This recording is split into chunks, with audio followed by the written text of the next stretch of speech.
We're going live on YouTube.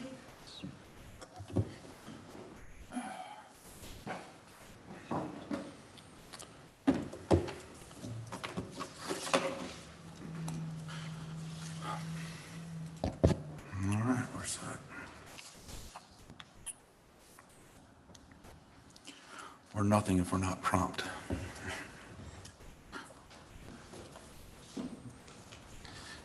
Do we have Councilman Sanders on? No, No, he didn't. he was on. Okay. All right. Welcome to the regular meeting of the Helotes City Council. It's October 13th. The time is 7 p.m. If you all will rise for the invocation, we have Pastor Cheryl Broom from Helotes Hills United Methodist Church joining us to give our invocation. Let us pray. O Lord, whose mercy is new every day, we thank you for the compassion and care found in the city of Helotes. We are thankful for the leadership of this council. Grant each one wisdom, guidance, clarity, and peace, that they may do your will and work for the benefit of those who live in and around the city. We thank you for each one chosen to do your work, and we ask your blessing upon our mayor, upon each council member, as you direct their words, decisions, and actions. Surround them with your kindness and blessing today and in all the days to come as they work to build a safe and welcoming community. We ask this in confidence in the goodness of your love. Amen. Amen. I pledge allegiance to the flag of the United States of America and to the republic for which it stands, one nation, under God, indivisible, with liberty and justice for all. Honor the Texas flag. I pledge allegiance to thee, Texas, one state, under God, one and indivisible. All right, thank you, Pastor.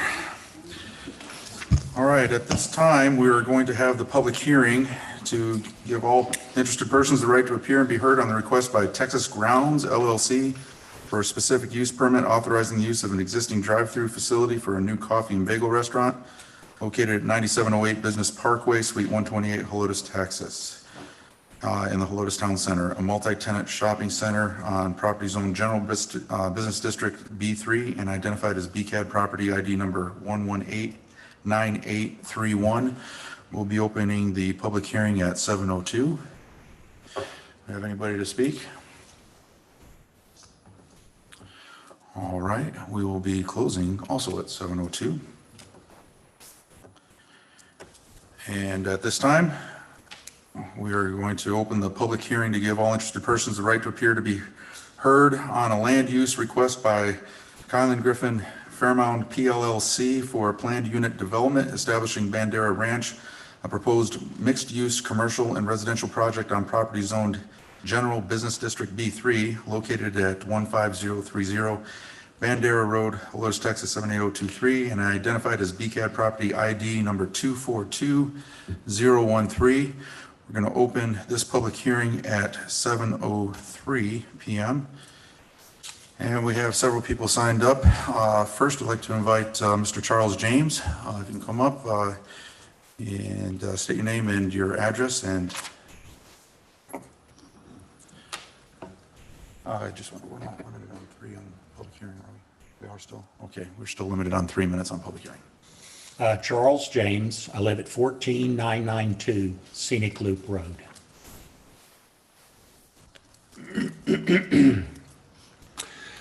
When Helotes developed their master plan, they developed it with a certain character that they wanted Helotes to be. They understood that at some point in time, that land would certainly be developed at the corner of Scenic Loop and Bandera Road. And they chose at that time to zone that land B3, which is for businesses, as we know. They never envisioned at that time that there would be a subdivision put in there, or that there would be apartments put in there, or that there would be a housing development put in there that was 10 homes per acre. That density they had never envisioned.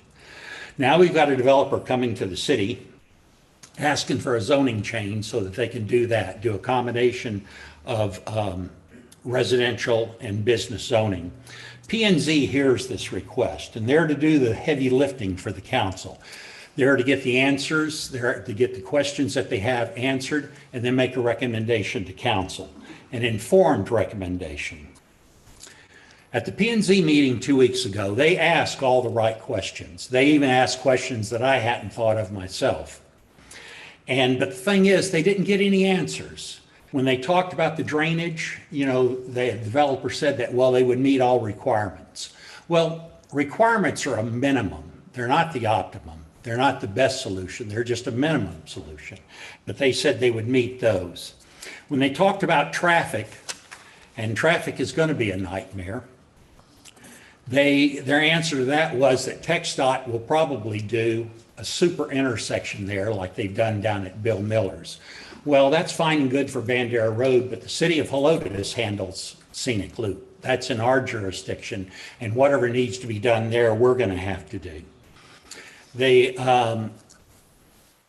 So it really surprised me. In fact, Alex Blue, who made the motion to approve, asked some of the best questions and didn't get any answers. So what swayed P&Z to okay this?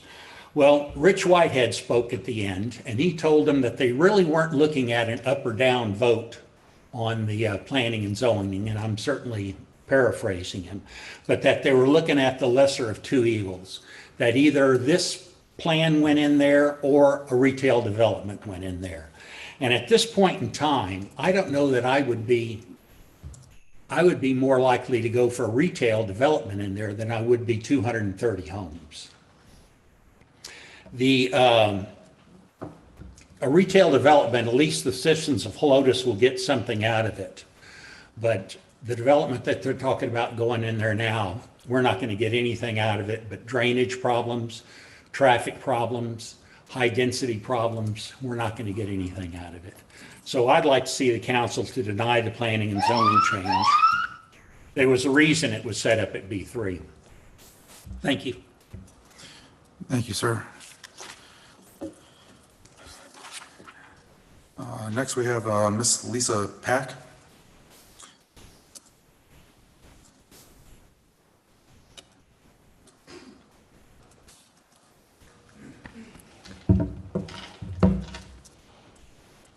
My name is Lisa Murray's Pack. I live at 15760 Scenic Loop Road, which is just inside the northern border of Helotes. Actually, only half the property is in that.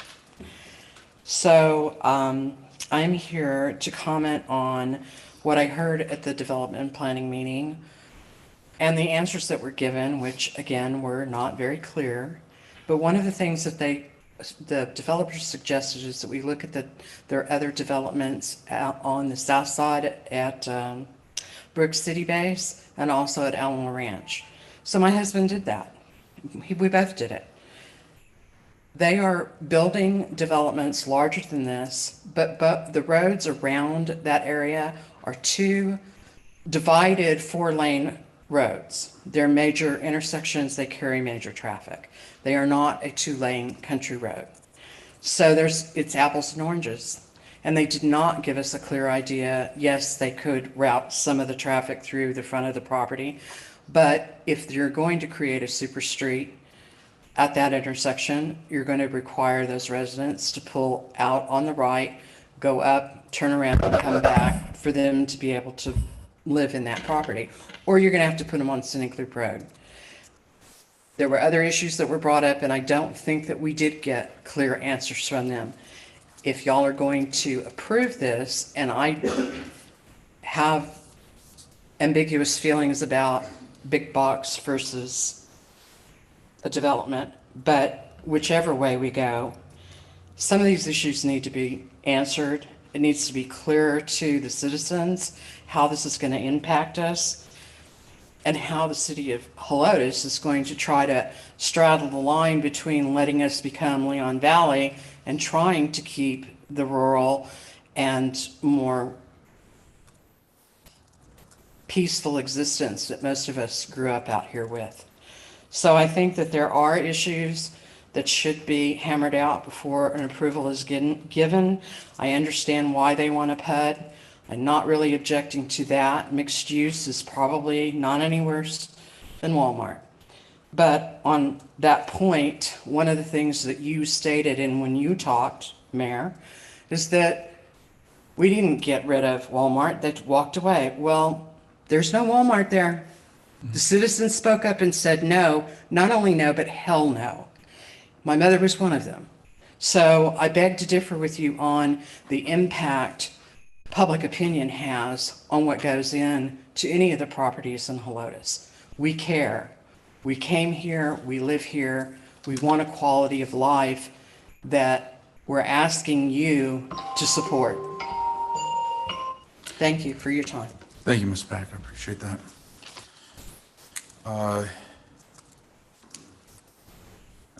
You know who you are. David, is it Bowles? Bowles, okay, sir. Thank you. My name is David Bowles. I live at 15336 Orange Tower. This is right over here on the west side of the property. You can see my house from it. My wife and I have been there 32 years, over 32 years, and this house was built in 1963, and it's always been a residence.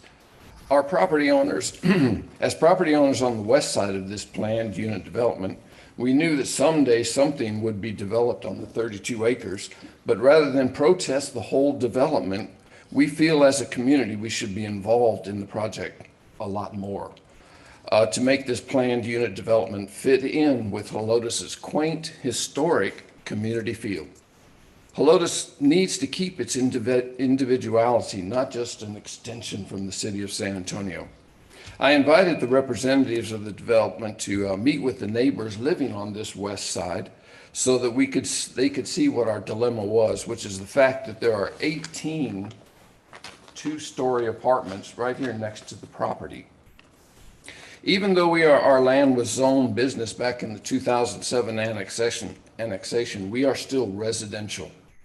This invasion into our lives would only be separated by a see-through wrought iron fence. The representatives were gracious enough to listen to our suggestions and added an 8-foot cedar fence instead to the development. So the wrought iron fence would not be there. But we have no chance of removing or relocating any of the 18 two-story apartments 25 feet from our property line. More open public space is needed, especially on the west side of this PUD.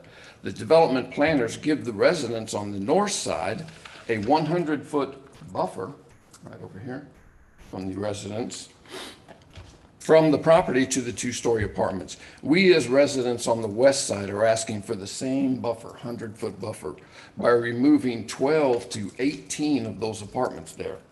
We deserve the same consideration and respect as the residents on the north side of the property. Also, all the residents surrounding this area do not have access or never have had access to Saw's water. So if any contamination to our wells happens or damage, the PUD would literally force us out of our homes. And the traffic, of course, will be a nightmare. Traffic from the apartments through one gate on Scenic Loop will be a nightmare. So we are relying on the City Council to protect our rights as citizens of the community who have paid taxes without question since we were annexed into the city. Helotes's quaint, historic feel is in jeopardy. Don't let us lose our individuality by allowing this planned unit overdevelopment to go forward as presently planned. Reduce the number of apartments. Thank you. Thank you. And I'll just go ahead and open up. Is there anybody else that wanted to speak? I want to give everybody the opportunity. Former Mayor Hodges, thank you for coming and visiting. Mr. Mayor. Mr. Mayor, if you're going to do that, then allow Mr. Whiteman to speak as well. I certainly will. I just want to make sure that we give everybody an opportunity for those that signed up, and also I just think it's good policy.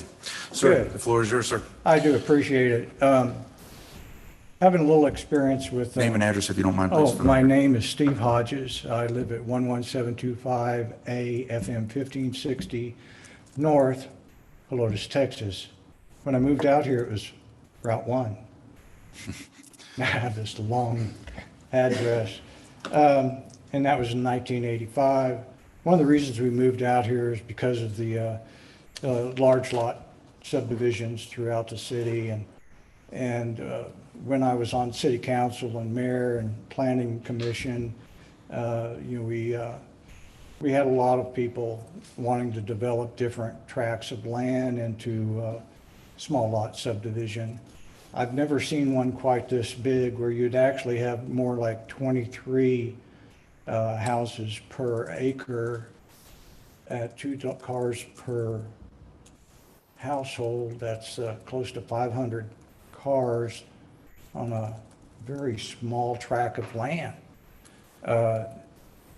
Nowhere else in Helotes is it's that way. I know there's been a couple developments that have been small and have been kind of a test, but just from my experience, there have been many times that we had people come to the city council and say, we want to develop this into a small lot subdivision, and we pretty much told them, well, that doesn't fit into our scheme that we have already voted on. And they acquiesced and modified their plans. And even when Walmart, the big box store, was going to go in there, they had meetings with the council and made concessions. Even though they weren't part of the city at the time, they're in the ETJ, they still in good faith sat down with us and said, well, what could we do to make it look better? And at that time, we didn't have any control over it because it was in the ETJ. They could have built anything they wanted, but they had issues with getting a plat approved after 2005 and ended up suing the owner was Bayless Miller from Bill Miller, sued the city, and I think it was about $1.5 million the city had to pay because of their tactics were illegal.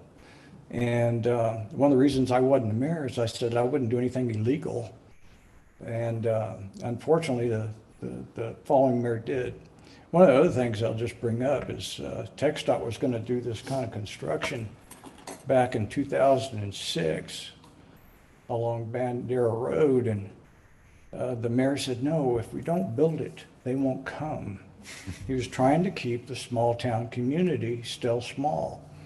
And previous predecessors, all these mayors that are up on the wall, it was all designed to try to keep this as much as the rural communities we could, yet still support the citizens. Mm-hmm.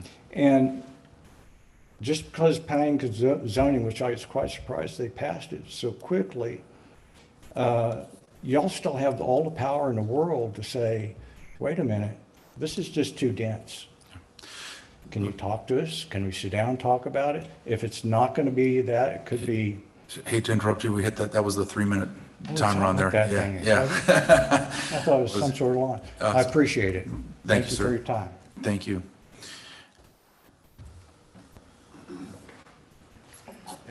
Jason Whiteman, 14071 Iron Horse Way. I'm sure you all recognize me from the P&Z hearing. Just a couple of brief points to kind of reiterate some of the points that occurred during that meeting that I, as a citizen, a private citizen speaking for myself, or continue to be concerned about. One is mainly the intersection. If we're going to proceed with this project, obviously the amount of traffic that's coming through that is a little bit daunting. And the appropriate time is to address that is during the platting stage, as we've heard. And also, obviously, Scenic Loop Road, I went and drove that a couple times as this case has come before us. And, that intersection is a little rough. The road's a little rough. Obviously, there's going to be increased traffic. I think the city, as it progresses through platting, really needs to take a look at least the couple hundred feet of that Scenic Loop Road that is going to abut this new development and work with TxDOT to try to resolve any, lingering traffic and impact issues that are going to occur with that. That's really my only comment. Thank you. Thank you very much. All right. With no other comments, anybody? Okay. We will go ahead and close the public hearing at 7:19. Thank you, everyone, for your comments. They're much appreciated. At this point, we're moved to open session. This is the citizens to be heard. Gives anybody up to 3 minutes to speak anything on their mind. We have one person signed up, and that would be Mr. John McCord. If you want to come up, again, state your name and address, and you have 3 minutes. Good evening, sir. Ladies and gentlemen of the council, my name is John McCord. I live at 1149 Baxtershire in the Beverly Hills community. It's the second time I've come here, and I wanted to again say thank you for the support of the council and the mayor with the issues that we're having over there. Specifically tonight, excuse me, wanted to come and say thank you to the Helotes PD. Even with the limited resources, I know that they've been out there helping with traffic and speeding and commercial trucks coming through the area, and it hasn't gone unnoticed. There's been several residents who have taken pictures of the police department out there, running radar, pulling people over, and I know that, again, the resources are limited with what we have right now, and they have a big area to cover, but we do appreciate the time that they give us and trying to slow down the new traffic flow that comes through that area. So we just wanted to make sure that they knew that they were appreciated. So Absolutely. Well, we'll be sure to pass that on. Thank you very much for your comments. thank you, sir. All right, that closes the citizens to be heard. At this point, we're going to move on to the consent agenda. Is there any item anybody wants to take question? Okay, in that case, I'll entertain a motion and a second to approve consent agenda items number 5 and 6 as written. Mr. Mayor, I motion that we move, that we approve items number 5 and 6 as written. I'll second that.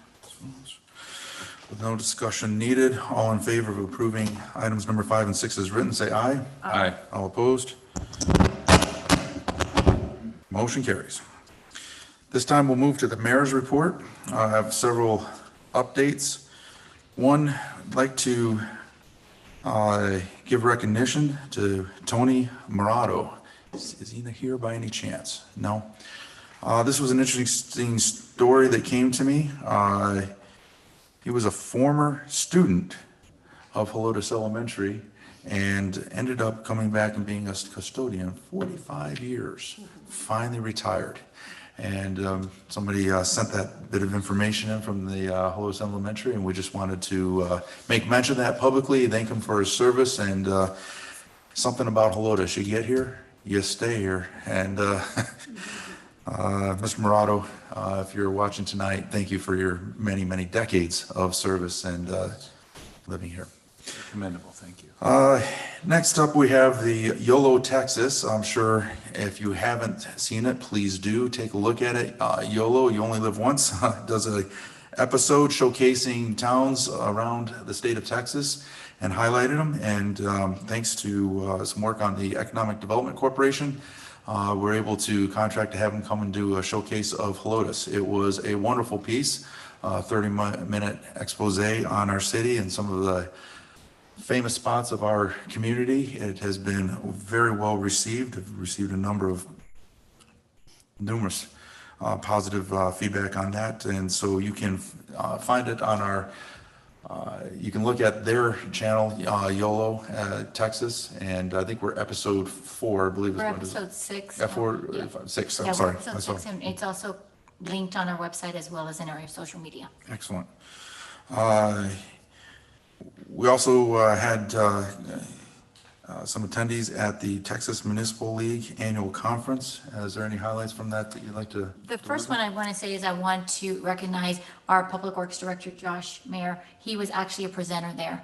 And so he actually presented and with the county and another city to talk about public works, the everyday stuff, the stuff that Helotes has to deal with and so forth. And I got a lot of good responses of some of the stuff that we do as a small city that is required by big cities, but we're able to handle it. So I just wanted to actually definitely recognize him for doing that. And he's always trying to provide great resources and stuff for the city so that we can provide the services to our residents.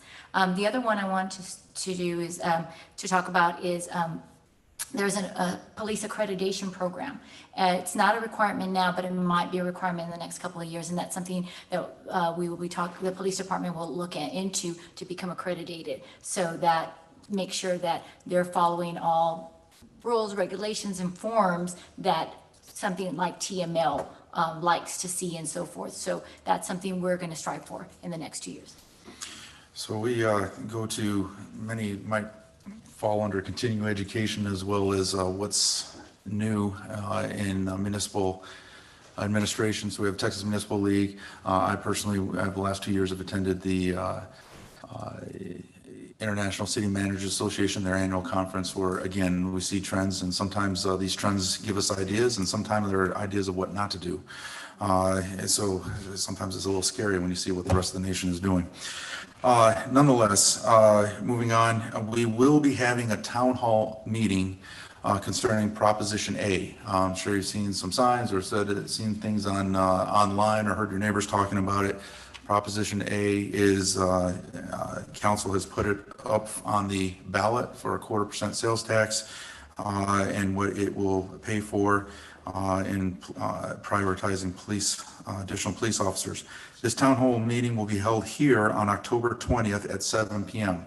So if anybody has questions, you can go to our website, you can log in, you can, every single resident should have had a postcard delivered to them. There is a QR code on there, you can scan it, and so if you have questions, you can submit them, and these questions will be asked. We'll have an open forum so people can discuss and ask whatever questions they have, either for or against, or concerns, or whatever is on their mind on that topic. And then finally, the second city council meeting for October 27th is going to be canceled due to this chamber room being used as an early vote center for the November 8 election, which will also include the aforementioned item. This time we'll move to item number 8. This will be discussion and action on a request by the Historical Society of Helotes for approval of 7 signs as listed in your agenda. Looking for a motion and a second to discuss and take action. Mr. Mayor, I move that we discuss and take action on item number 8 as written. Okay. Crossan, second by I'll second. Sir. Well, first and foremost, read the packet. This looks like a great project for the Old Town Special District. Nicely done, very professional. I appreciate, the packet in general. I appreciate what the Helotes Historical Society has done for the Old Town area there. The only outstanding question that I didn't have time to ask staff or go through videos was, what entity is going to be responsible for the maintenance or replacement of the signs due to normal wear and tear, vandalism, or accidents? That will be the Historic Society. That is it's their signage. So, and it's not on public right of way, it is on private property. So it's between them and the business owner of that property. And there would be like no possibility that the EDC could support any of this in the future if, let's say, entering into some hard economic times, as we've seen in the past, nonprofits tend to take a hit, just like all other small businesses. That could be between the EDC and the historical. They Okay. actually EDC is helping sponsor putting these signs in the fabrication of these signs. They actually are sponsoring that. Great. So it's something in the future that they can actually communicate and decide, and then it would go up to EDC and as well as us if there's an agreement, as with council. Thank you for answering that. That was my only concern, and I will support this project. It's well done. Thank you very much. I agree, the project was well done. I listened to the planning and zoning portion of this. I was on that Zoom kind of watching and seeing, and I thought the presentation was very well done. And planning and zoning did their due diligence in answering and asking many, many questions. So I was pretty happy with that. I can get on board with this. Thank you, sir. I agree with all that's been said. The only question I have is that I think it's really neat. Are we doing any plans, Mr. Holmes, to do any media relations or a joint public press release with the EDC? Actually, we are. A number of different. Mr. Holmes, if you can please come up to the podium. just for the record and those watching online. I'm Alan Holmes. I live at 13306 Flying W Trail here in Helotes. And Jen, in answer to your question, yes, Cynthia is taking care of that. We estimate as many as 6 different publications we will be making notification of. We actually have plans for the council and Mr. Mayor to do a ribbon cutting with us.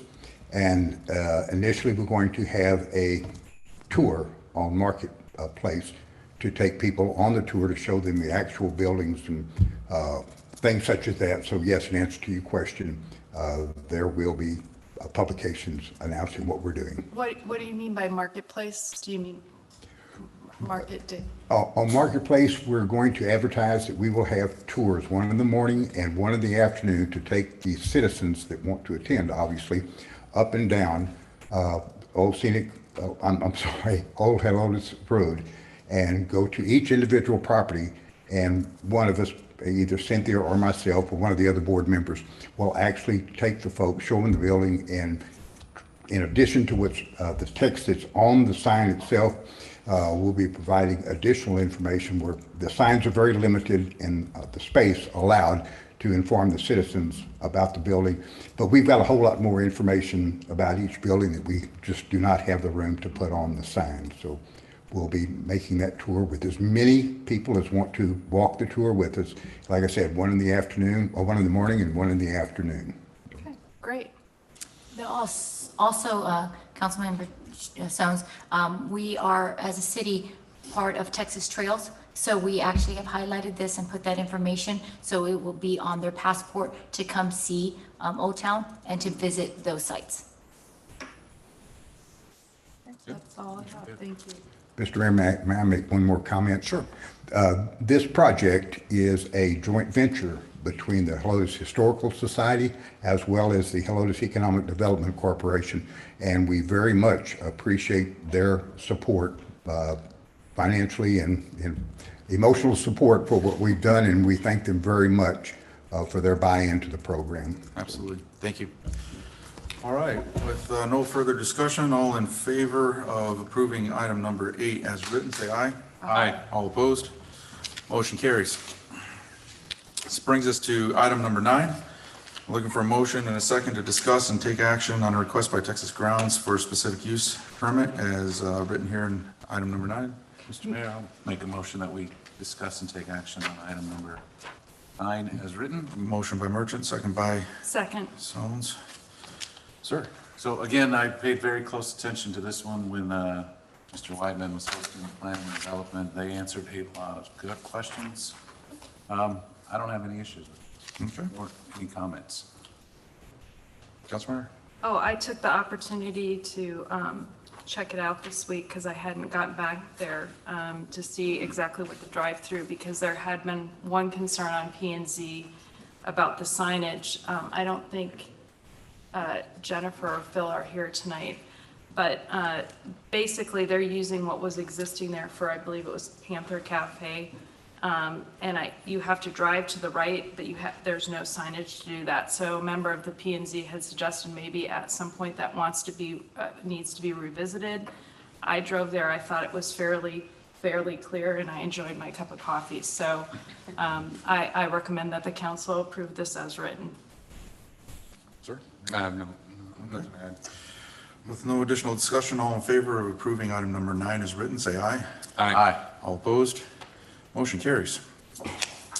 This brings us to number 10. Looking for a motion and a second to discuss and take action on the land use request for a planned unit development, and as written in item number 10. Mr. Mayor, I move that we discuss and take action on item number 10 as written. Second. Okay. So a little bit, we're going to have a presentation from them, from the group, and right before that, I do want to cover a couple of little items as a point of privilege, just to get some facts out on the, to start off, and then we'll have them give their presentation, then we'll turn it over for questions. Specifically, I kind of want to address a couple of thoughts that had came up over the last number of weeks, and seems to be a lot of similar concerns. One having to do with drainage. Drainage is a fact that we have to deal with, and also stormwater, TCEQ, SAWS, all these institutions do play a role. So a generic phrase of they must comply,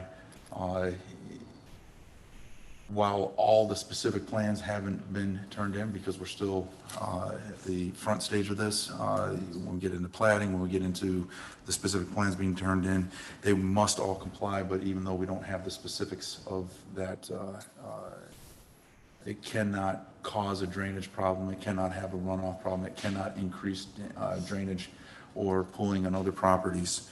Is not allowed to have that effect. Traffic, there are 220 houses in there, which actually, somebody had once talked about Walmart concessions. Originally, it was 250 homes. So there have been some concessions that have been made to scale down. But one of the traffic issues that we're dealing with is 220 houses coming out of 2 exits. And I took a look around Helotes, what we have. Cedar Springs has 501 homes that come out of 2 exits, and Iron Horse Canyon has 638 homes coming out of 1 exit. So things to, as far as density, number of traffic, and how we handle it, the numbers are within the limits of things we already have. Some of the other comments that we'll save for the end. At this point, I'd like to go ahead and turn it over to what I'll call the group, because there are several organizations represented here. And to go ahead and state your name, and I'll turn it over to you. Great. Hi, good evening. My name is Ashley Fairmont. I'm with Killen Griffin in Fairmont. It's nice to see you all again. I know we were here in June. Since then, we've been working on refining the plan, working with city staff on what the PUD says and what that ordinance will look like, which we'll go into in a little bit. But introductions really quick. Paravel Capital, who's the residential partner in this project, Curtis Thigpen and Garrison Welch are here, and Curtis will come up and speak to the residential piece in a little bit. With SCC, we have Adam Love, who is doing the commercial portion of the project, and then Tom Carter with Pick Dawson Engineers is here to speak to some of the specific engineering questions that we heard at P&Z, and I'm sure you all will have this evening as well. So everyone's pretty familiar with the site. As been mentioned in the public comments and you all saw in the report, the property is currently zoned B3. Just bringing that up to give you all a history of where Adam was coming from when he first looked at this site. And Adam is a commercial developer, and he can speak more to that. But when looking at the property, it's all commercially zoned, and it's general business district, which is a pretty intense commercial zoning. So Adam looked at it originally as just a commercial project, and we'll show you the original plans. But in meeting with Marion and the city team, it was determined that maybe there's a better option for this than all commercial.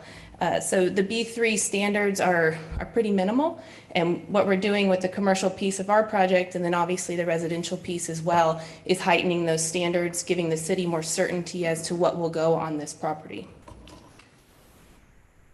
So here was the original commercial concept plan, 31 acres of all commercial development.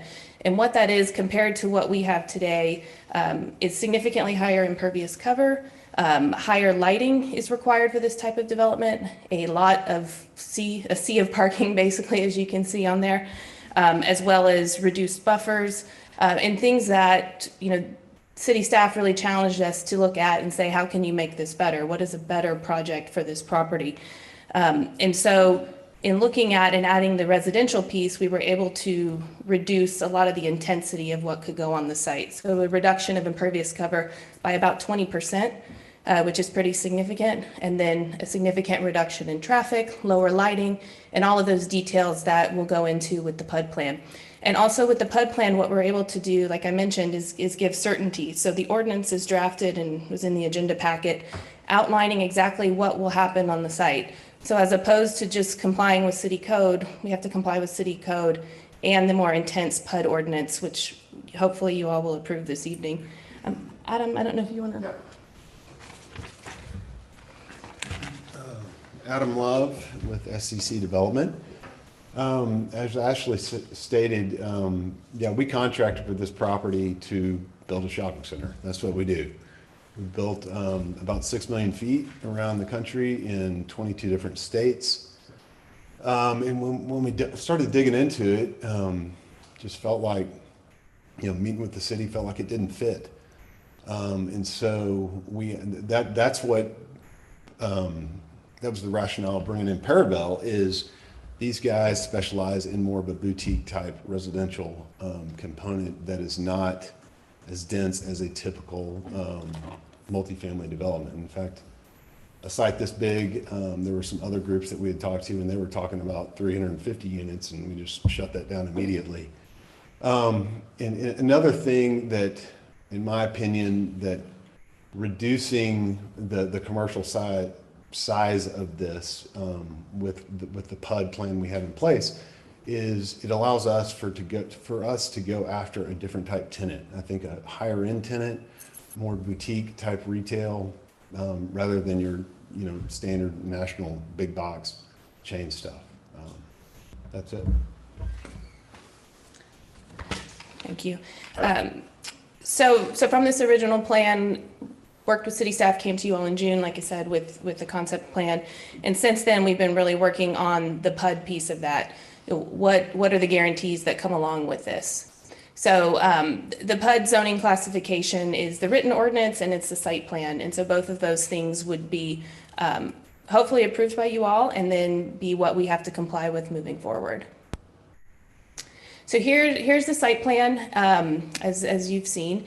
We have the 23 acres of residential in the back and then the 8 acres of retail commercial on the frontage. This plan would be the PUD plan. The residential piece is pretty much what you're going to see here. So there is a little bit of flexibility in moving units slightly, but not much. If there's a tree that needs to be saved, a unit can be shifted one way or the other. But basically the residential is what you see. The commercial, there's a little bit more flexibility to move those buildings, but what we're locking in is kind of the box that those buildings can be built within. So locking in buffers, locking in building coverage of the site, parking requirements, signage, all those sorts of things. So the buffers that you see that are in excess of what B3 requires would be required for the commercial piece. So just to kind of go through the residential standards, the residences cannot exceed 2 stories or 35 feet. So all of the units are 2 stories or less. The density is capped at 230 units or 10 units an acre. There have been questions about parking. So there will be parking of 2 parking spaces provided per unit. And that's what code currently requires. There's garages, driveway spaces, parking on the street. There's all a variety of sorts, and Curtis can go through that with the parking plan. But I did want to clarify that we are meeting that parking standard. So there will be at least 460 parking spots on the property. In terms of setbacks, the front building setback, so that's the scenic loop setback, so a minimum of 40 feet. And also with the PUD, within that 40 feet, there will be any trees that planted there will be more mature than what's required by code. We did agree and put that in the PUD as well as a variety of species that would be planted there. Side setbacks, 25 feet, and then 100 feet on the rear, which would be the eastern side of the property. And then the interior spacing, that's the spacing that is required in between the units. So that's to ensure fire safety between the individual homes on the site. Commercial standards, so front setback 40 feet, which is again more than B3, as well as a 25-foot side setback and 20-foot rear setback. We're also reducing the height that's allowed in B3 and going down to 35 feet total, and then also adding a building lot coverage. So buildings cannot exceed 30% of that commercial area. We'll have to require with code, or comply with code, on parking, but that does help keep the impervious cover down on the front piece as well. And then the additional standards that are into the written PUD, just to quickly go through this, we've worked with city staff on limiting uses. So significantly less uses will be permitted on the property following PUD approval than are currently allowed on the B3 piece. We've taken out some of the more undesirable uses, as we'll call it. Also placing design requirements on the site. So the residential design requirements, you'll see what those residences will look like, and what the PUD says is that this is what they need to look like. For the commercial, we're guaranteeing a certain amount of materials on 3 sides of the building at least, and then limiting the amount of stucco to ensure a variety of masonry materials on those buildings. Additional landscaping buffering requirements, we are including the additional buffer along the northern edge of the property, which is in the presentation later, as well as some tree planting requirements that I mentioned. Guaranteed open space, so that's 12 acres of the property. So it's a pretty good number, pretty big number there. And then also signage restrictions and master sign plan. So we're really limiting the signage that's allowed on the property, and then we'll have to come back with a master sign plan later. So I've spoken for a long time. I'll let Curtis come up and give the details of the residential piece. Curtis Thigpen, 1509 Old West 38th Street, Austin, Texas, 78731. So I'm going to go over some of the details just on the residential piece, a little bit of overlap from Ashley and Adam, but I'll try to keep it brief. But in an effort to kind of address some of the questions and comments that we've had going back to June or before with you guys, with P&Z, and then with some of the residents of Helotes and the community. As Ashley mentioned, it's a 31-acre site. We currently have 23 acres of it dedicated to the residential and roughly 8 acres to the retail. And as Ashley mentioned, there's 12 acres of this site that is permeable land. So it's park space and courtyards, yards, buffer zones, and common area, which is a significant part of the site for a development like this. And as she mentioned, going back to the retail commercial development that could be built here, be significantly less permeable land, which would cause quite a bit more drainage issues to have to try to solve and to get around. We redesigned the retail. We've had numerous iterations of this, but we redesigned it to where 100% of the retail will be fronting Bandera. And aside from the retail spot on the corner there that does have a corner of Scenic Loop, nothing else will go back along Scenic Loop. We also reduced, as Mayor said, the residential portion to 230 homes there, and all of them will have accessible courtyards and green space, and all will have side yards and some private space. The site will have 4 access points, so there's 2 that are solely dedicated to the retail portion on Bandera and Scenic, and then there's one on Scenic, which will be the main entrance to the residential. And there's one on Bandera that will be a straight shot back to the residential, but residents could pull off to go to the retail like you see in a lot of mixed-use developments, but there will be a straight shot back to the residential. And I do want to note that some of the changes, additional changes that have been made, 100% of the residential site will be fenced and enclosed. So along the, we'll call it page west and page north, the entire property line, even along the retail portion, will be an 8-foot cedar fence. So that's on the page west and page north side. And then on the on Scenic Loop, we will have wrought iron fence that will have native stone columns. It'll be an attractive fence along there that allows for visibility, but also is an aesthetically pleasing fence. And again, both entrances for the residential will be gated. So it's private access to the residential piece. We do intend to have some code gate entries for residents of the residential community that could access the retail by foot. But again, the residential portion will be completely secure from through the access points and then also gates. There was a question about trash and trash compactors and trash dumpsters and the visibility of those. Something that's pretty common now. We will only have one. It'll be about a 35 cubic yard trash compactor on the site. It will be not visible from Scenic Loop or Bandera. It'll be completely screened in and covered.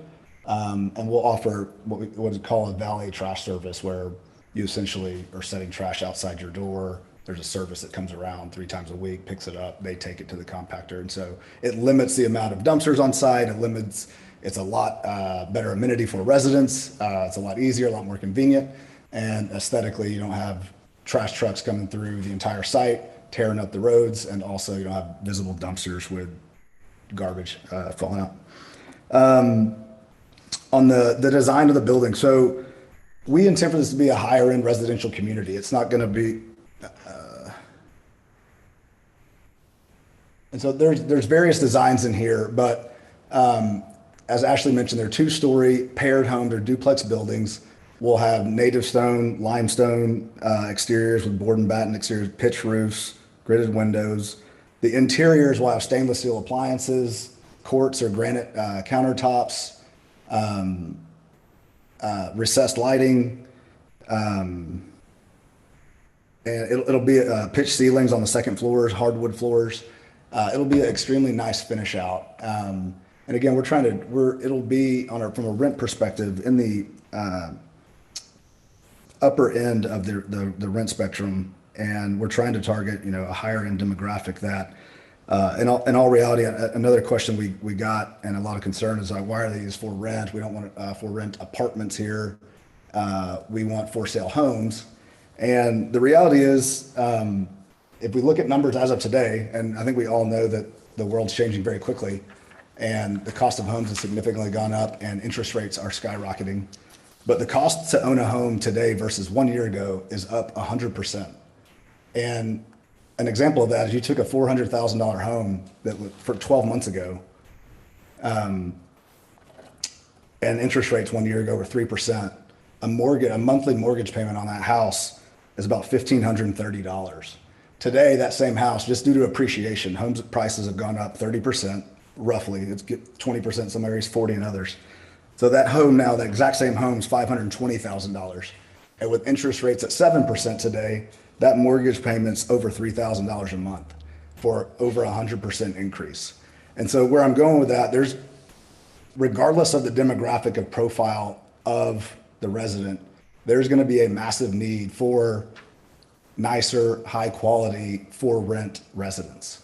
And that whether you make 20 grand, 40 grand, or 100 grand a year, there's going to be a high need for this type of product. And that's why we're trying to meet the demand. And we're very confident that there will be a lot of demand for this type of product, and it will be a very nice residential community. On the drive areas, all the roads are a minimum of 26 feet, which is more than required by fire. We have additional parallel parking that's additional 8 feet, and all the 90-degree parking's an additional 18 feet. So we're either meeting or exceeding what fire requires from a parking perspective to maintain safety. One other thing to note, we're in talks we're working on this group with another project right now, and we intend to use a local contractor to develop this site for us and build this site. It's a group that is from Helotes, a group that lives in Helotes, and a group that offices here in Franklin Construction, very active community members, and I think would be a great group to build this development for us. That's all I have on the residential. If there's questions on drainage or some of the traffic, Tom Carter with Pate Dawson, our engineer, can address.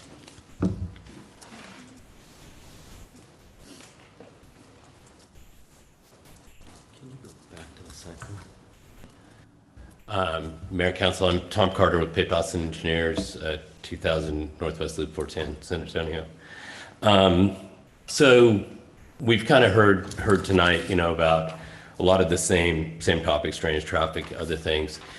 As the mayor stated earlier, those issues will get worked out at plat. What this approval is really getting us is just the permission to go and design this and take it to the next level. So the platting process will really drill down, work through all the code issues, all the specific details of how we're going to build the project, and then come forward with approval once city staff agrees that we've met that bar. Just a couple things to clarify. The most simple one is this will be served by saws for sewer and water. So there's not a treatment plant or septic or anything like that. This is going to have saw, sewer, and water for it. So, it shouldn't be a nuisance to the neighborhood or any of the drainage ways. We've got to comply with 2 levels of drainage ordinances here. The first one, which I think is the most important one really to the city, is the TCQ standards, because we're on the contributing source of the Edwards Aquifer, so we've got to meet the Texas Commission Environmental Quality Standards for treatment. So the first about 1.8 inches of water that falls on this, or rainfall that comes on this, is going to go into a retention basin. That water is going to be held for about 24 hours and then discharged slowly after it meets water quality standards. So the first flush of water that would be, running across roads or whatever, the really dirty water is going to run through that treatment before it gets released.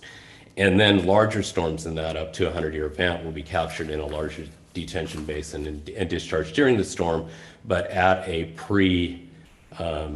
pre-development standard. So we're going to study what the flow coming out that site is today and try to mimic that as much as we can.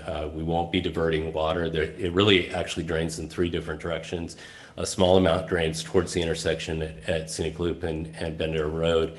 Most of it drains kind of in the middle of the lot, and a little bit drains down Scenic Loop. And so we'll honor those drainage ways and come up with a plan that we feel like is compliant. The city will then have an opportunity to review that plan and approve it. So traffic, on the multifamily element of this, first thing, this is about 2/3 the size of a typical apartment complex. If you think about a typical garden apartment complex, those have 300 and some units. We're around 2/3 the size of that. We've got about 140 peak hour trips that will be coming into this development in the evening. If you think about that with 2 drives, it's a car to a minute. It's sure, you might get a number of cars that pull up at one time, but on the average, in that evening peak hour, that's the peak traffic that we're going to see from this. That's about 1/3 of the traffic that you'd have in that same peak hour from a commercial development of the same size. So if you were, if you had the plan that we saw previously, would be about 1/3 higher. We've got to coordinate traffic through the city's traffic impact analysis process, as well as through TxDOT's process. And TxDOT is very, very concerned about what's going on Highway 16, as you've seen, all through the city. We've allowed for 2 drives on Bender Road. Those would both have deceleration lanes. I'm certain that they would require that. We don't know for sure what they're gonna want to do at the intersection of Scenic Loop. There are some schematics that they produced, in 2014 and on, that would put a super street section here and would push a turnaround somewhere north of the site that would turn around and come back. We've also seen some plans that would have a revised intersection that would just be a T intersection, similar to what's at 1560. We've got to have that conversation with them. There will be no left turns on Bandera into the site. That we know TxDOT will not allow that at all. So we don't have all the answers on traffic for sure. We know what the standards are. I do think that the Planning Commission made a great comment that I've taken to heart, which is, the pedestrian traffic that needs to cross over here, whether it be, cyclists wanting to get on Scenic Loop or residents wanting to get to Flores. I ride bicycles on Scenic Loop as well. So I know, how important that is, and that's important to the community. It's important to the folks around here. So, for sure, we'll work that in the plan. There won't be heavy cuts and fills. There will be grading on the site, but there's not going to be the 20-foot cut and fills that you see at I-10 and 1604 and in Stone Oak areas where we've got those heavy rock sites. This is a site, and because of the layout with the multiple buildings, we're able to work them up the hill and kind of limit those cuts and fills. We're obviously going to preserve trees in all the open spaces and other areas, buffers around, and then we're going to work really hard to save the trees we can in the core of the project, but for sure we'll be in compliance. Any questions that you folks may have? Certainly. Well, thank you for your presentation. I'm going to turn it over councilperson at a time. and whoever's appropriate can answer it. We'll start with who made the motion, which is Councilmember Crossan. Sure, right off the bat, with your comment just now, sir, back in June, I specifically asked about gated private streets, and I got the term wrong, but as you said, deceleration lanes. When I'm looking at my packet, it kind of looks like they're still there, but just please clarify or confirm after what you just said, because it kind of sounds like it's up in the air as to, we don't know if they're going to be there. That's up to the plating, that's up to TxDOT. But in June, The deceleration lanes on Bandera, for sure they'll be on any drives we build. TxDOT will require that, and we've allowed for it on the plan. okay. So there's no question that they'll be there. Okay, all right, thank you. And I have a whole bunch, so just work with me on this, please. Okay, so one of the other questions that I kind of discussed with Marion, I'd like to bring up here, you know, obviously for the open meeting, I think it's appropriate, because I needed clarification on several of these things since, you know, the agenda was published, so I appreciate your time in taking the call, but I think it's also appropriate, and just one more time for me to hear it. If this is approved tonight by council, which of these items that were discussed in P&Z and kind of, you know, discussed in a top level and the presentation are going to be required to come back to council for approval, with the exclusion of the master sign plan, because I already heard that one's coming back. So once you approve the ordinance, it doesn't come back. The ordinance is the agreement, it is the PUD. So what's listed on there, the 15 pages of the ordinance, that is what it is. Everything else is through our engineers, through our building official and so forth, that make sure that it meets the TCQ requirements, the stormwater, the traffic analysis, as well as International Residential Code and International Building Code. So everything that we as council have no authority over is going to be handled effectively administratively. Right, like any Sorry. other project that comes Okay. about. All right, thanks. That's actually a little bit more clarification while I'm not at work, so I appreciate that, Jen. The other one, you know, kind of, I didn't ask you this earlier, but it came up in one of the citizens' comments. Does this PUD deviate from the master plan from 2012, It was 2009. Actually, Okay. it doesn't. It actually talks about, in our master plan, it does talk about certain mixed-use developments and so forth, and that's why I'm assuming the PUD was written within our code, that allowance. Okay.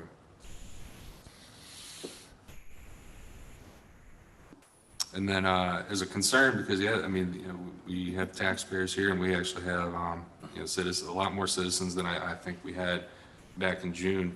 The one concern about the well water pullers, people on well systems. So the water that will be for this PUD is through SAW. They will receive all their water and sewer through SAW. So there won't be any mixture contamination between their water system as well as the wells, because it's two separate systems. So they are required, because it's of a commercial and the density, they have to go through SAW. So they'll have to tap into SAW water. It would be the same as in Cedar Springs, you're on saws, and people behind you on the fence behind your development aren't, well, they have no contamination because you're tied in. Okay. And right now, honestly, you know, we've been discussing this since June. You appreciate all the time you've taken, questions have been answered. Those are the ones that I wanted to bring in front of council, and that came up tonight from, you know, citizens to be heard. So for right now, that's everything I have on the top of my mind is addressed. Okay. Councilmember Solms. Marion, and piggybacking on Matt, so council is not approving plats? If Well, we yes, I'm approve- sorry, the plats will come back. All plats are required. Okay. I apologize. I was focusing on the building Okay. aspect. I got Yes, it. plats have Okay. to come back, so do stormwater and TIA. All right, so if you bear with me, I have quite a few questions. This is for the developers. You said that this project is going to have a hill country feel, but in the materials, it uses the word urban. So other than the outside of the development using native stone, can you kind of talk a little bit about the overall plan of how you're going to make it feel hill country? Yeah, and I'm not sure where exactly it does say urban, but if it does, it's not implying flat roof buildings, tall buildings, no masonry work or, super modern or contemporary windows. I feel like there's oftentimes a misconception of what will benefit us as a developer. And it would not be advantageous to us to build a super modern contemporary type property in Helotes. And so I think in a lot of areas, our interests are aligned from what the city and the residents and our potential tenants would want and what we are build. And that's what we try to study is what does our resident want? What will they pay for? What will they pay a premium for to come live at our property versus something down the street? And so it's to our benefit to build something that fits in the area and is desired by the residents here. And so from limestone to board and batten, we could call it kind of a Texas hill country or farmhouse feel, but with pitched roofs, no flat roofs, gridded windows that have more of a traditional feel, a traditional style versus more modern contemporary. So the angle will be more traditional hill country farmhouse compared to more modern or contemporary. And I'm kind of jumping in my notes because this kind of leads to my next question. I'm sorry. Hold on, did you have let's anything get you wanted that screen up there. You got that, Sandy? Put that full screen.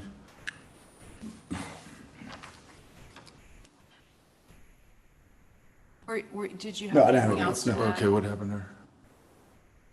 Let's get to the frame that you were on. It was on the, there we go. There we go. So we got 1 bedroom, 1.5 to 3 bedroom, 2.5, 800 square feet to almost 1,400 square feet. The majority of the property will be 2s and 3s. There will be 1 bedrooms as well, but the majority are 2s and 3s. Okay, so we got limestone on the front, spoiled board and batten, and some, go ahead. Oh, since Councilmember Massey is not here tonight, one of the questions she asked in June is if any one-story units would be considered for an aging population. I think what she was basically getting at is we have residents with, large ranch properties who might want to downside and stay in Helotes. I don't see that change was made. Can you just comment on why that is not feasible on this location? Sure.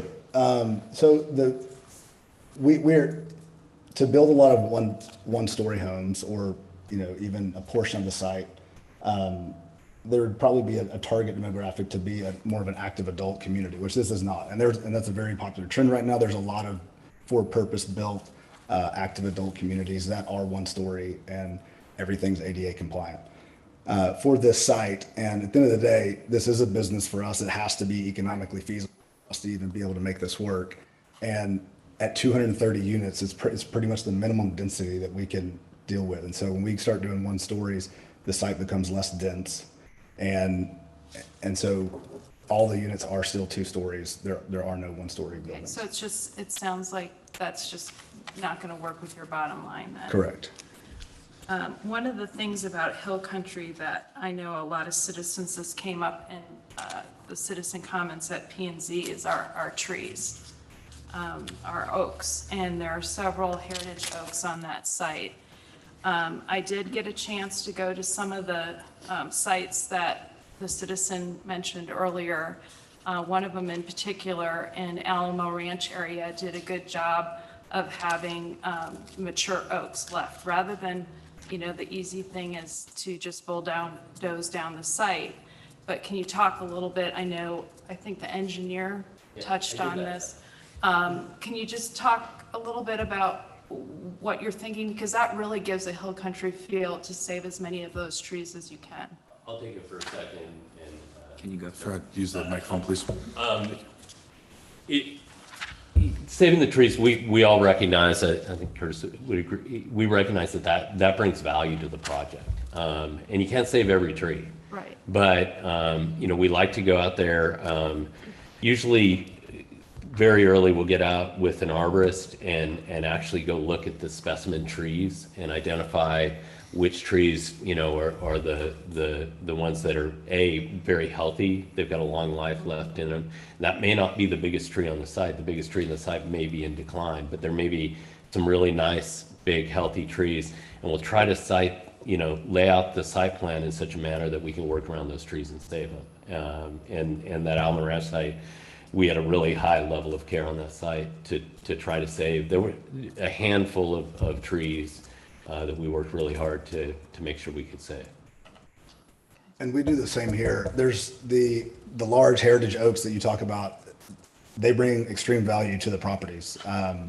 And the reality is we can't replace, you just can't replace them. It'll take years and yeah, exactly. And so even some of the an 18-inch oak, we can't plant 18-inch trees.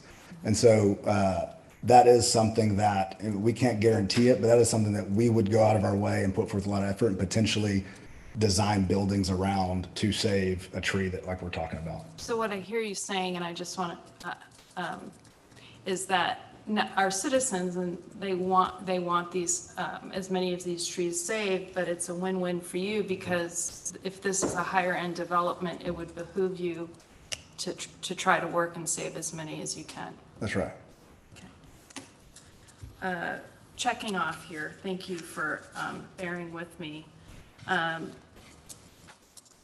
One of the citizens I talked with this week from the Scenic Loop community, I would classify her as one of the leaders, had contacted Mrs. Fairmont's office, I believe that's Ashley, your office, and left Ashley a voicemail, and one of her staff members got with her. I was encouraged to hear that. That staff member listened, took her comments to heart, and her specific feedback was on a green buffer on Scenic Loop side of the development. For these citizens, they feel like leaving a wall of native growth and greenery would not only preserve the historical road, but would also give your tenants a greater level of privacy from Scenic Loop Road and the QT gas station that will be going there. I don't know if your assistant ever got to you with that comment, if that's feasible. What are you thinking Right. about No, that was something we've talked about extensively is the trees on Scenic Loop. How can we save those? What can we plant? How can we keep that feel? Because the message was, when we drive down Scenic Loop, it's beautiful and it's natural, and how can we maintain as much of that as possible?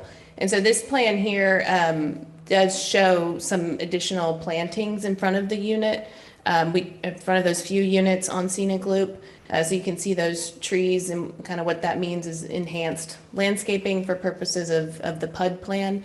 And so we looked at that. We looked at and have discussed quite a bit about what trees are saved and how we can do that. Not quite far enough along with drainage design in terms of that area north of there to know, pinpoint those trees that can be saved. But it has been discussed internally extensively what we can do. We also put into the PUD plan the requirement that if there are plantings on Scenic Loop, that those trees be more mature than what's currently required under ordinance, so that you can have trees that get bigger faster. Well, and I guess, I know the citizens that are here, when I kind of go over this history, you're going to notice, in fact, you could probably get up here and do a better history of that corner. But Scenic Loop is one of the oldest paths or roads in the area. In fact, it was an ancient native Indian trail. It actually served as a passage for a stagecoach. The Marnock Homestead is right down the street, a place where weary travelers would stop.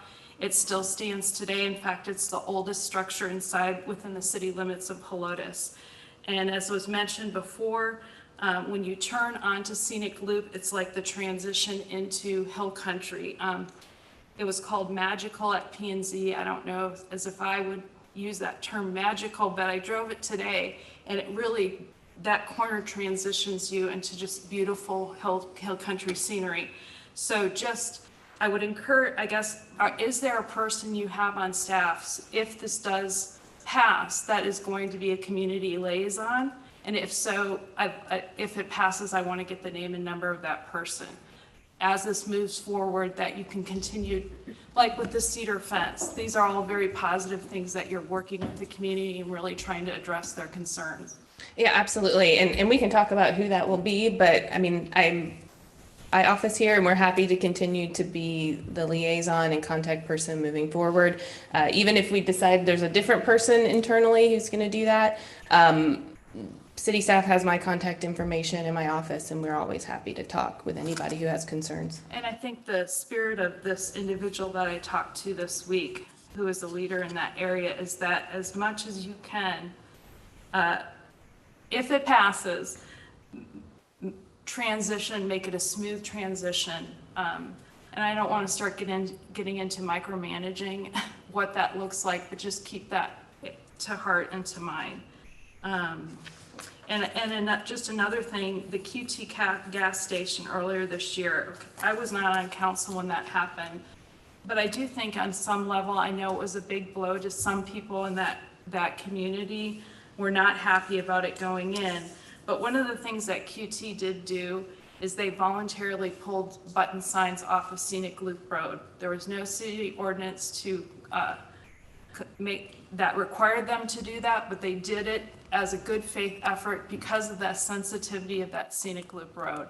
So I guess I would just encourage you to continue to, if this moves forward, whether it's this thing, which to me looks really scary, and the individual I showed it to this week also agreed with me on that you would just use QT as a model to just be sensitive, particularly to the community concerns, but especially Scenic Loop because of the history involved. That is it. That's all I have. I think my questions are more geared to staff. Okay. So I'm looking at the PUD, right? Exhibit or attachment D, if it were, as it were, rather.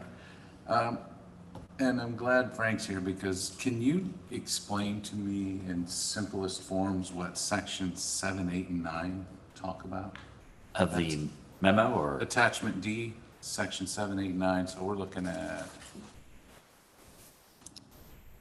I think I have an idea, but I'd like to hear it from the authority what that means. They're real short statements. Oh, the clauses. Yeah, the clauses. There you Oh, go. in the ordinance. Yes. In the ordinance itself. What do those mean? Section 7, section 8, section 9. Sorry, we'll get them up there so everybody can see. It's further up in the beginning. I don't know, it's in page.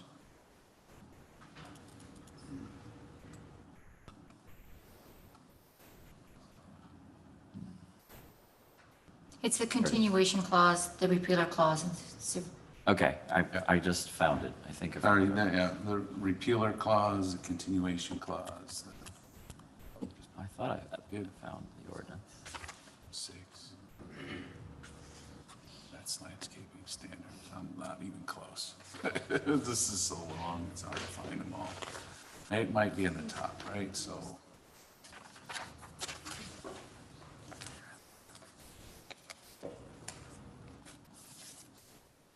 I went through these earlier this week and wrote this stuff down. it's attachment D and page 3. The page 30?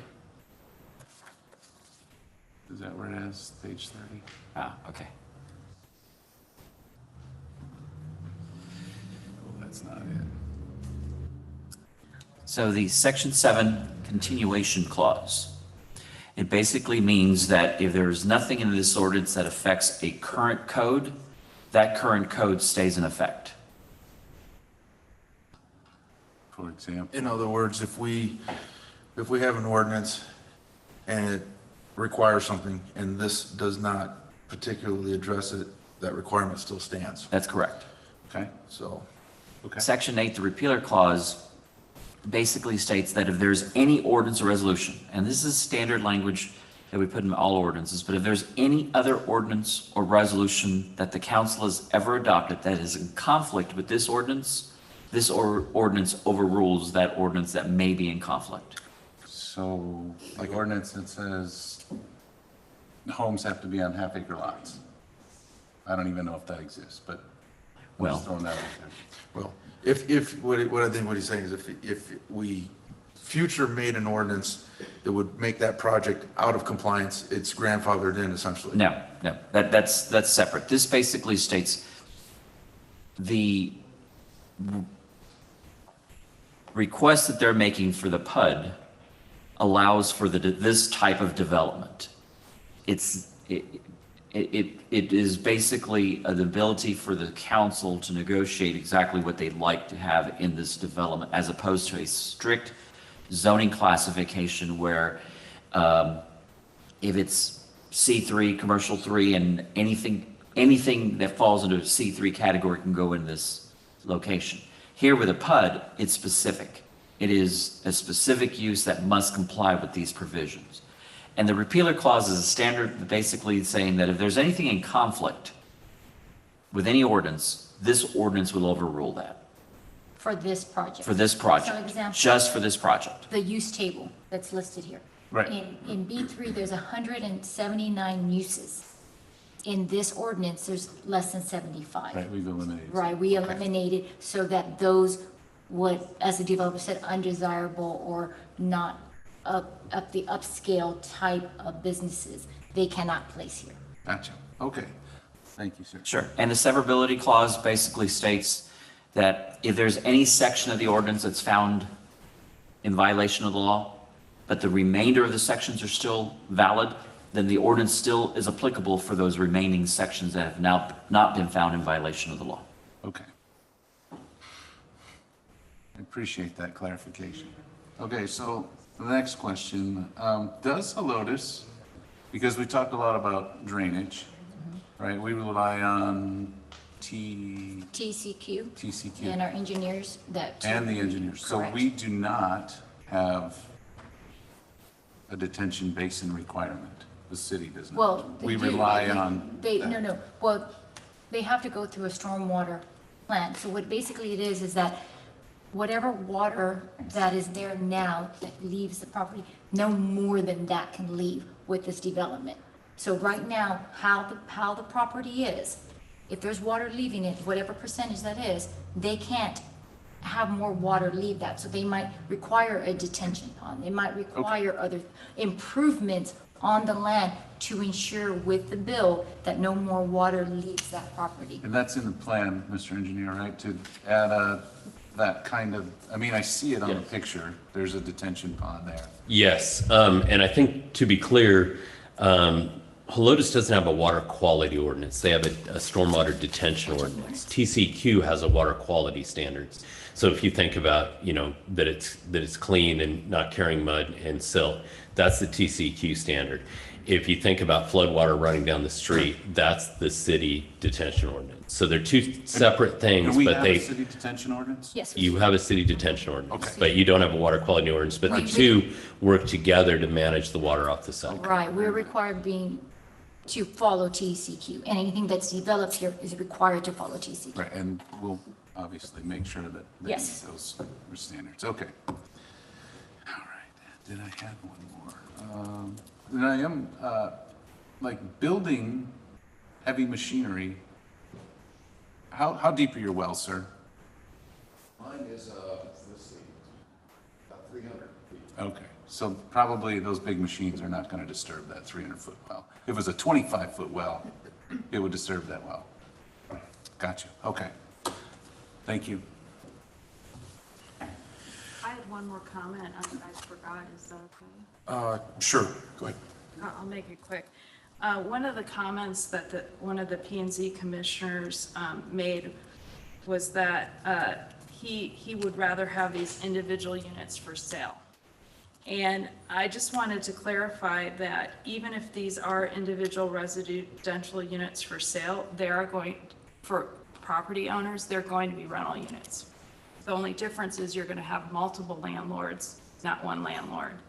So I do think there's a benefit for the community of having one owner manager of an entire property, whereas some of our subdivisions in Helotes have issues where literally an investor will come and buy 3 houses and they live overseas, and then the HOA is having problems. So I do disagree with one of the commissioners that put that up as a roadblock, because I don't think that's accurate. I just wanted to clarify that. Thank you. Are you going to go around? Well, I'm going to make some comments here and maybe they'll answer, and then we'll see if there's any additional non-discussed topics.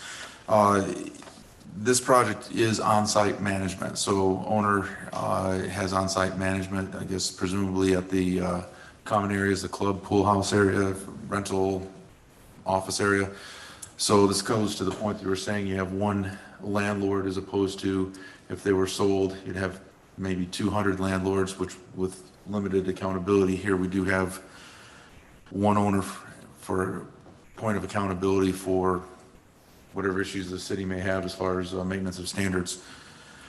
To the point, I guess, on single story for our aging community, I guess where I am understanding that, that's just not your target demographic, correct? Your target demographic is a younger, either starter home, or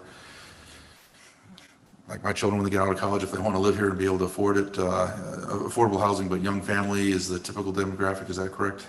Active lifestyle, okay. I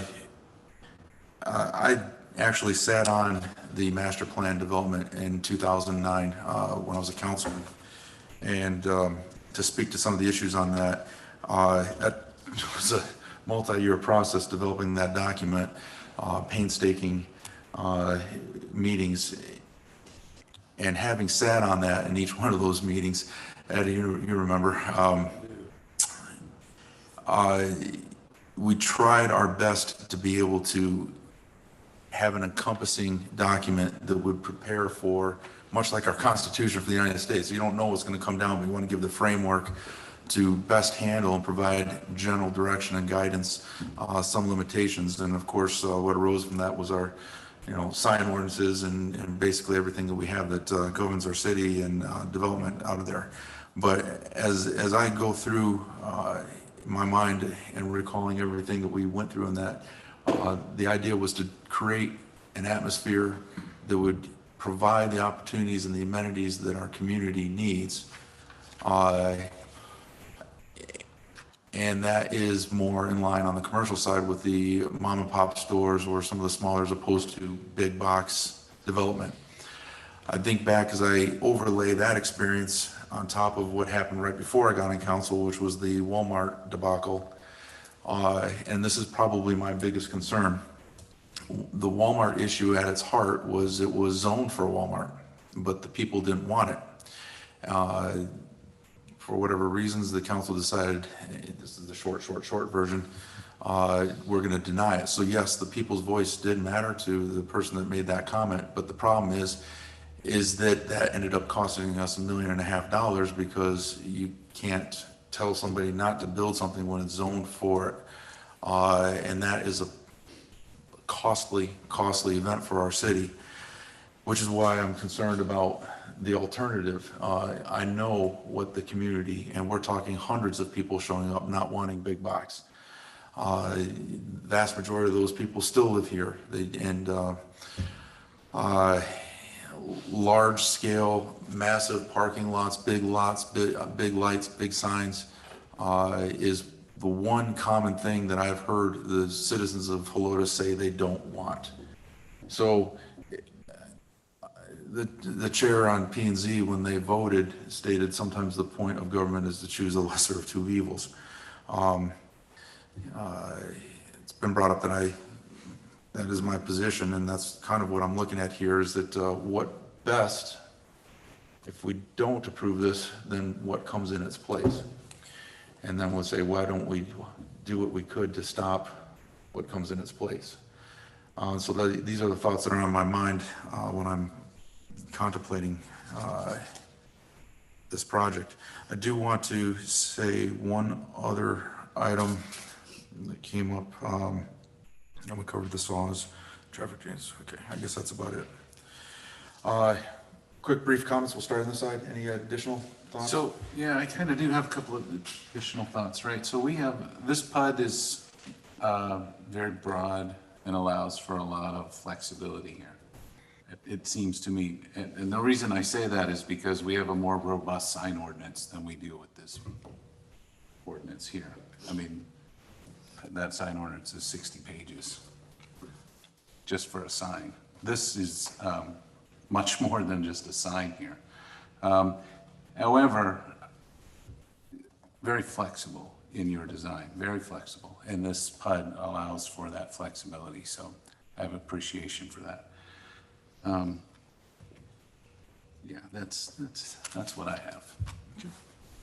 Okay, so follow-up questions and I'll have a statement. So a few meetings ago, Josh Mayer from Public Works, he said that Texas recently restricted, or if I get it wrong, please correct me, recently restricted what municipalities can enforce in terms of tree preservation. Has that been accounted for in this PUD? Yes, this actually, because our ordinance allows what is allowed by state Texas and by the state. This actually, like you said, some of the planting, some of the caliber inches and so forth that we require, this is actually more.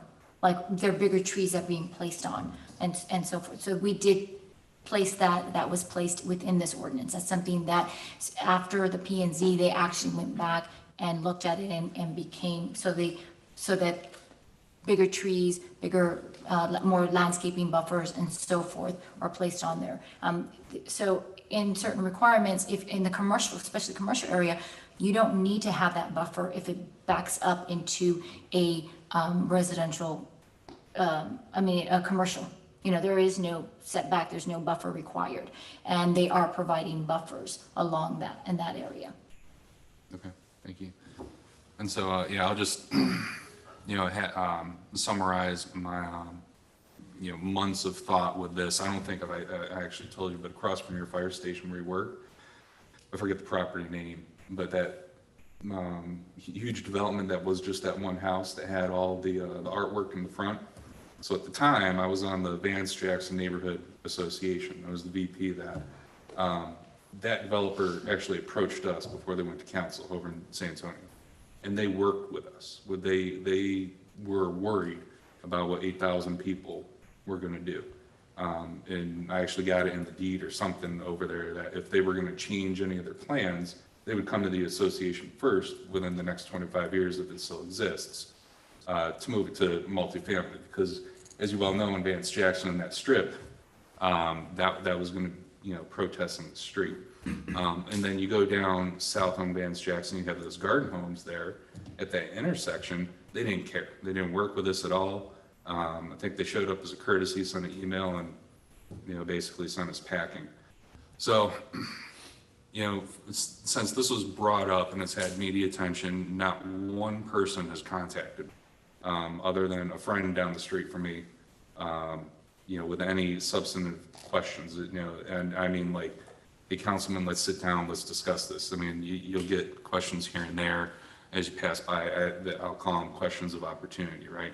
But nobody's reached out to me on my thoughts about this, and perhaps it's because in June, when I saw this and I also heard the alternative, I didn't necessarily see anything that I was willing to fight for that would risk citizen taxpayer dollars in any sort of lawsuit or any sort of protest vote on my part. So in terms of some of the comments that I heard that, the city needs to exercise authority, I think with what I've seen in the past with my volunteering and what I see today right now and how this is shaped, it's not perfect. Not everybody's going to be happy, but I think the city has exercised its authority, and the fact that y'all have come to the table is very much appreciated. Like I said, it's not going to be perfect.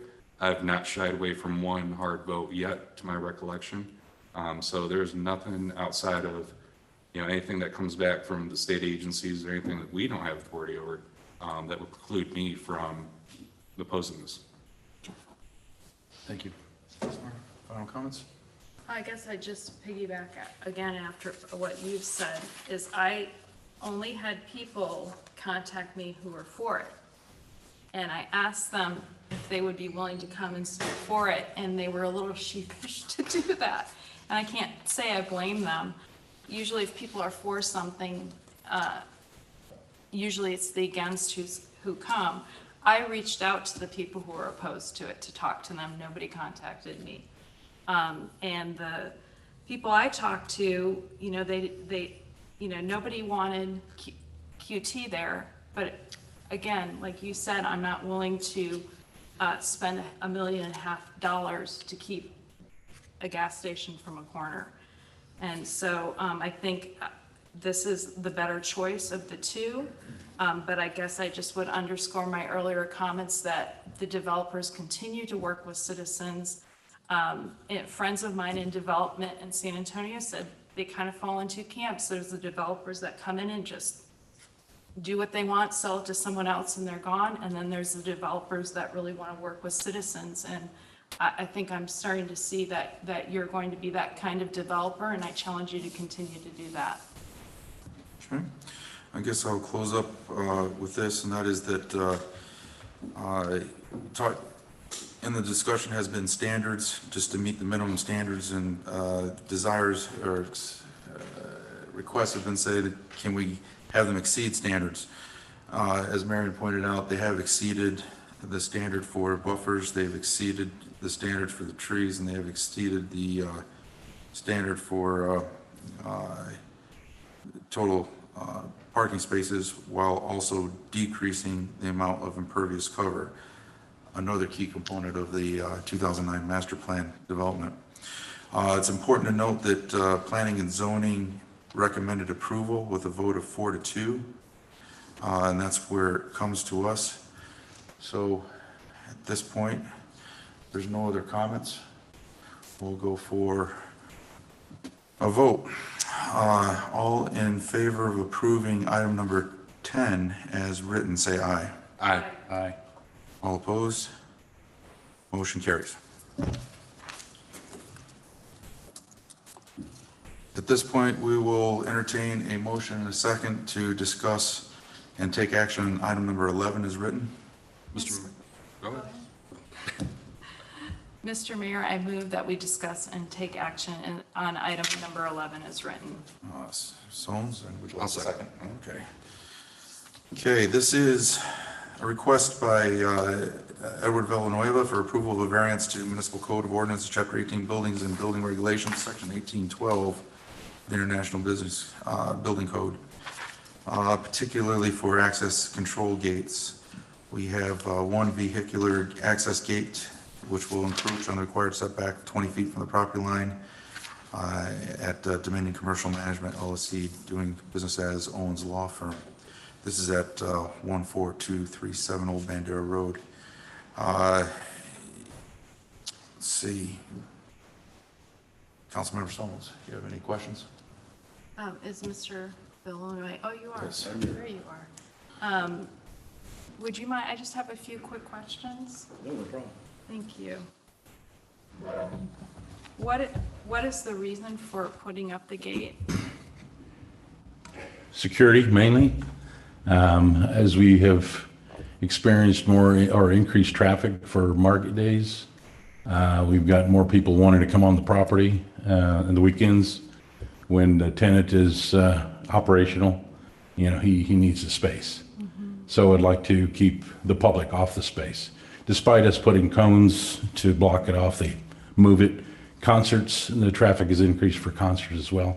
And you leave a lot of trash and debris, and I'm just kind of tired of picking up after them. Did you also had a break-in on that? Yes, we've had 2 break-ins so far on the backside of the property. Yeah, so just for security. Back into, just to give you some background, if you can see the columns and the wrought iron, it's actually aluminum, it's not wrought iron, but it looks like wrought iron. In the front there, I was granted a variance back in 2014. I brought that permit with me to put that up on the property line, and now I just wish to extend the gate.